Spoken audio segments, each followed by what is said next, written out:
Do you even want to win? Now, that question may seem like a rhetorical one, but in reality, it's one that we really absolutely need to ask ourselves because oftentimes we are either not leading with a winning attitude or we have limiting beliefs that are often sabotaging our desire to win. Right? And so it's critical that we really look at, do we want to win? And what does winning actually mean when it comes to workshops?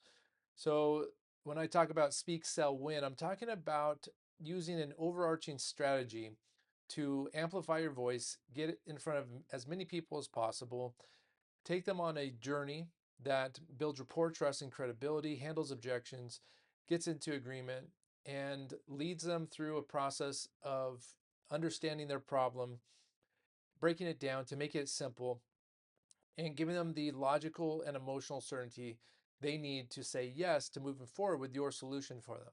Right? And so winning in that model is about getting as many people to say yes and developing the strategies that make this a long-term um, system in your business so that it's not used as a tactic when you just need to get more business, when you need more income, more revenue, more patients, whatever it is. That's when you're using workshops as a tactic, when in fact it should be used as a strategy to build the business of your dreams by attracting the people who want, need, and value you the most, right? And this is the key to having a business that you love is that you're serving the right people for the right reasons, and they're viewing you as the specialist that you are and treating you that way.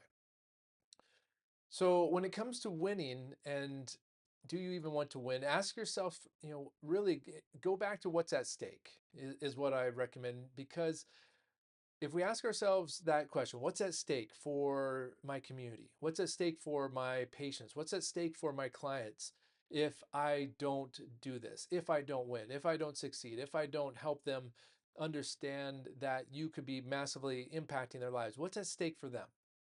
Now, after you do that, then it's critical that you go into what's at stake for yourself and your family and your business and your employees and everyone else that's impacted if you don't win.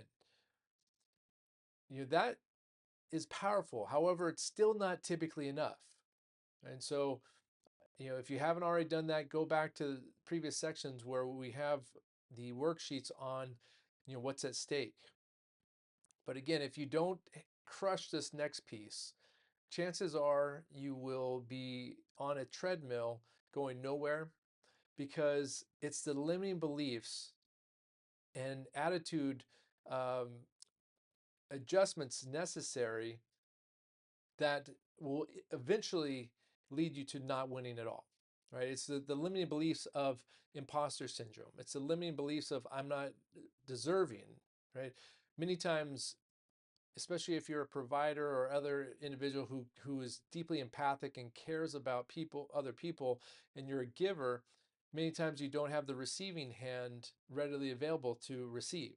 Right? And so that's another uh, limiting belief or thought process, belief system that can really damage your ability to win. It's really imperative that you understand that winning is essential. Right? The people that you serve need you to win. Right? The people that you employ need you to win. Your family, yourself, your future needs you to win. And so it's important to dive deep into, is there anything there that's holding you back? When it comes to having that winning attitude, that's something not everyone is born with or has developed over time either. I've had the fortunate experience of playing on national championship teams. In high school, I played football on a team that was number one in the nation for the entire season, and we were undefeated. And we ended up having five of my teammates go to the NFL from that one team. Now, I said we were undefeated. We were undefeated until the last game, and that's when we lost. And the reason I believe we lost is because we were already planning the party before we won the game. Right, that week we were so excited. We thought we were untouchable, unbeatable. We were listening to all the stories in the newspaper and on TV, and we were amazing. However, we got beat. right? So why did we get beat? Because we weren't prepared. We were thinking it had already been done. And so that's, if we talk about winning in workshops from just, that perspective, going back to uh, anchoring, right? And always understanding what's at stake every single time.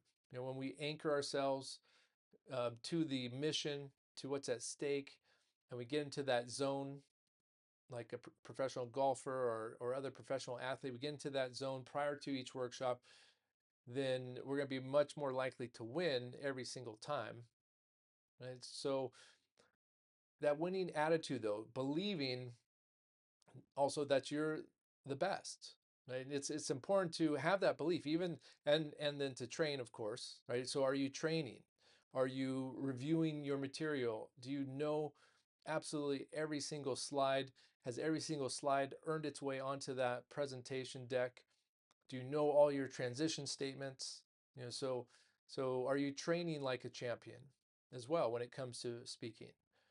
Are you working on your tonality and your pacing and all those pieces, right? So this is where you go from good to great when you choose to be a winner and champion, and you choose to recognize your greatness, which can go back to imposter syndrome, right? Do you feel like you're not where you should be, or deserving or good enough, all those things?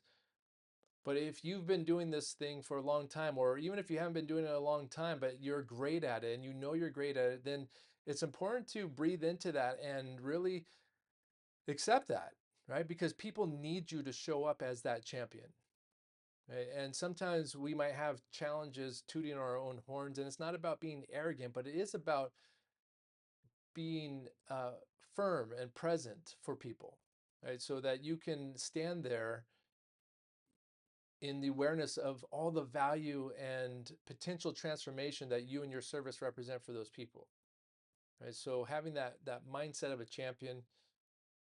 Now, I also was lucky enough to play on another national championship football team, and this one we actually won. In college, I did win a national championship with a team, and that team was an interesting team because we had interesting makeup. We had people on that team. This was in junior college, and we had some people who um, were ex-convicts. We had former and current drug dealers on that team.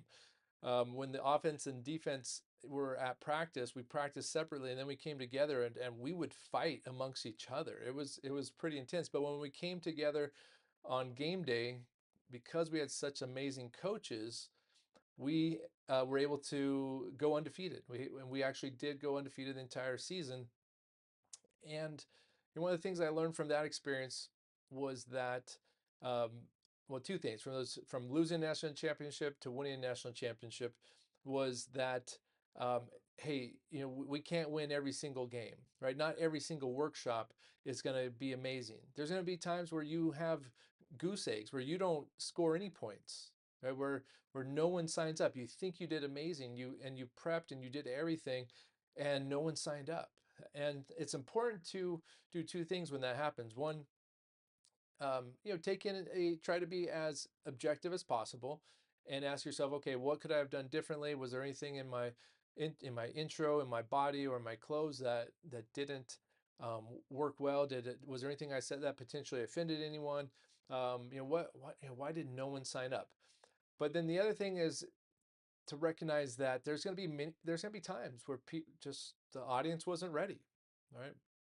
And so what do we do? Do we give up in those moments? No, absolutely not. Because if we give up, then we're using workshops as a tactic, right? But workshops are a strategy, and that's why it's critical to keep going, right? We go, all right, well, that one didn't work. We got the next one. Now a winner also recognizes that just because someone didn't sign up that night doesn't mean that they won't sign up tomorrow. So a winner will do what's necessary to reach out to those people because of what's at stake for those people and for yourself and your business and your employees. And so reaching out to those people, right? Sending out a lifeline, doing a post-workshop phone call, right? And calling and to make sure that they get additional resources that you're going to send out to them. And also to learn more about, hey, I know you didn't take advantage of that opportunity last night. I just want to reach out and learn. I see that you have this problem, which should be in your workshop form. You understand why they signed up in the first place. I see you have this problem. I'm curious, I just wanted to understand more of why you didn't sign up for that opportunity, right? And have a conversation of compassion and caring and reaching out, giving them one more shot, one more try, right, to help transform their life. So, do you do what's necessary as a champion, not only before the game and during the game, but after the game, right? That's where winning really happens in all three areas. After the game, do you review, what we would do is review game film and watch and see what we did great and see what we didn't do great so we could get better. Do you go back and watch your recording of your workshop, right? And see and listen. I know it can be hard to listen to sometimes, but that's what's going to help you go from good to great. And so are you doing the things necessary? Are you following up with your leads who could be massive referral partners or help set up other workshops with their place of business, their church or school?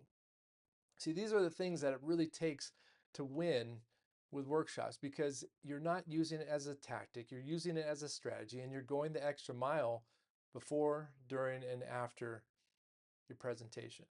All right, thanks for watching. We're going to dive deeper into this on future videos, so stay tuned for the next one.